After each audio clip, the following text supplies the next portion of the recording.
मोदी के मंत्री ने झारखंड का सियासी तापमान बढ़ा दिया है।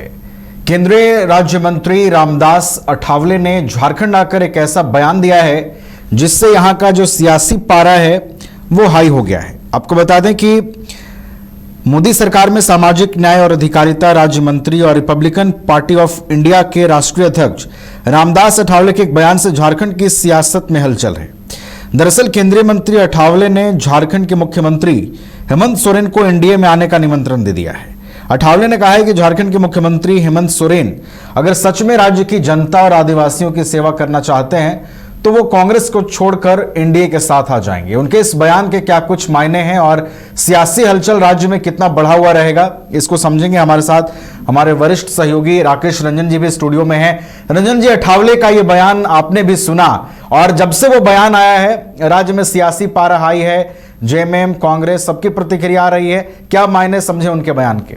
देखिए, रामदास अठावले अपनी पार्टी के कार्यक्रम में आए थे और उसी दौरान जो है उन्होंने ये बातें कही हैं कि हेमंत सोरेन को एनडीए में आ जाना चाहिए और इसके लिए उन्होंने कारण भी बताया कि अगर वो एनडीए में होंगे तो उनको केंद्र से ज़्यादा सहायता मिलेगी। तो इसका अर्थ तो ये भी निकलता है कि इसका मतलब ये है कि केंद्र अभी झारखंड को पूरे पैसे नहीं दे रहा है जी। लेकिन रामदास अठावले जो है कई बातें इस तरह से कहने के लिए जाने जाते रहे हैं। उनका अपना एक स्टाइल है, अपना तरीका है, उस अंदाज में बोलते हैं। लेकिन देखिए, उसके बाद प्रतिक्रियाएं भी आ रही हैं, कांग्रेस से भी प्रतिक्रिया आई है कि वो बिल्कुल इस बात को खारिज कर रहे हैं। जेएमएम भी नेचुरली इसको खारिज ही कर रहा है। तो अब अगर आप इसको देखें तो दिखता ये है कि क्या ऐसी परिस्थिति बन सकती है। और रामदास अठावले का ये बयान जो है वो चर्चा में इसलिए भी आ गया कि पिछले 1-2 महीने से आप देखें तो इस बात की बहुत चर्चा होती रही कि जेएमएम बीजेपी साथ में आ सकते हैं। इस बात की चर्चा बहुत हुई थी जब मुख्यमंत्री हेमंत सोरेन और कल्पना सोरेन जो है वो दिल्ली की यात्रा पर थी। उस दौरान ये बातें बहुत उभरी थी, आई थी। लेकिन उस वक्त भी मैंने कहा था कि अगर आप इसे राजनीतिक रूप से समझने की कोशिश करें तो ऐसा दिखता नहीं है कि ऐसा हो सकता है कि जेएमएम और बीजेपी साथ में आए। इसकी अपनी वजहें भी हैं। देखिए, जेएमएम अभी मजबूत स्थिति में है और वो इस स्थिति में है कि वो टर्म्स डिक्टेट कर रहा है झारखंड की राजनीति में। तो ऐसे में जबकि वो सशक्त स्थिति में है, वो बीजेपी के साथ गठबंधन करना क्यों चाहेगा? कोई वजह नहीं है। ये बात सही है कि जब आप भूतकाल में चले जाएं तो कभी जेएमएम और बीजेपी ने मिलकर सरकार बनाई है, जेएमएम एनडीए में भी रहा है, लेकिन वो गुजरे जमाने की बात हो गई और वहां से वक्त बहुत आगे निकल गया है। वर्तमान परिस्थिति में आप देखें तो ये ऐसा नहीं दिखता है कि जेएमएम और बीजेपी गठबंधन करने की तैयारी में है।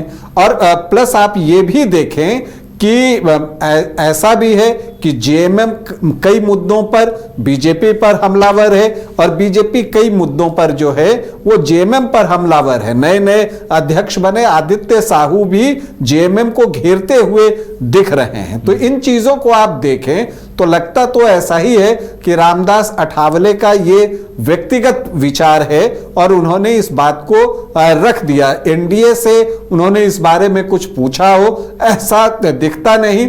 और ऐसे भी जब इतनी बड़ी कोई राजनीतिक बात हो तो वो पब्लिक के सामने तो होती नहीं, वो सडनली अनायास ही जनता के सामने जो है वो आती हैं। तो इसीलिए ये पूरी तरह से खारिज है। आप ऐसे भी देखें कि बीजेपी कभी नहीं चाहेगा कि कांग्रेस मजबूत हो जी। कांग्रेस कैसे मजबूत हो सकता है कि अगर जेएमएम एनडीए में आ जाए तो जो जेएमएम का कोर वोट है आदिवासी और मुस्लिम का, जिसको आम कहते हैं, तो उसमें से बीजेपी के साथ जुड़ने का मतलब है मुस्लिम वोट लूज करना। तो वो मुस्लिम वोट कांग्रेस के साथ फिर चला जाएगा वैसी परिस्थिति में। तो कांग्रेस मजबूत हो जाएगी राज्य में। और मुझे नहीं लगता कि बीजेपी का थिंक टैंक चाहेगा कि कहीं पर भी कांग्रेस मजबूत हो।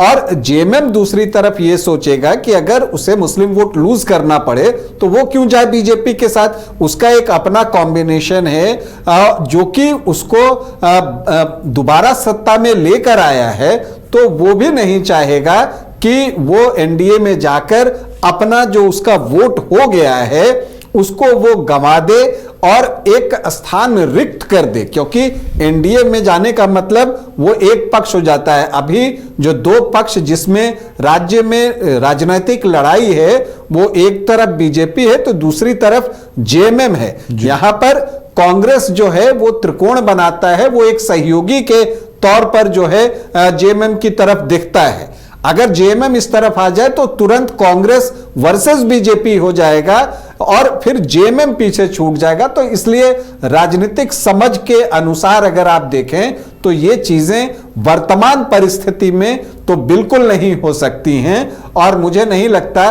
कि जेएमएम और बीजेपी में जो है कोई भी समझौता या गठबंधन ऐसा हो जाए कि जेएमएम एनडीए में आ जाए। और यही बातें जो है जो प्रतिक्रियाएं आ रही हैं वो इसी तरह से आ रही है। और मुझे लगता है कि अठावले के बयान को उनके व्यक्तिगत विचार और जो उनका स्टाइल ऑफ टॉकिंग है उसी लिहाज से देखा जाना चाहिए। इसमें कोई बहुत गहरे अर्थ ढूंढने का कोई मतलब नहीं है। चलिए, तो अठावले का यह बयान चर्चा में जरूर है, लेकिन उनके बयान को ज्यादा गहराई से झारखंड में लेने की जरूरत नहीं है। और इसके पीछे क्या वजह हैं समझाई हैं राकेश जी ने, लेकिन इस बयान ने जरूर राज्य का सियासी तापमान बढ़ा दिया है।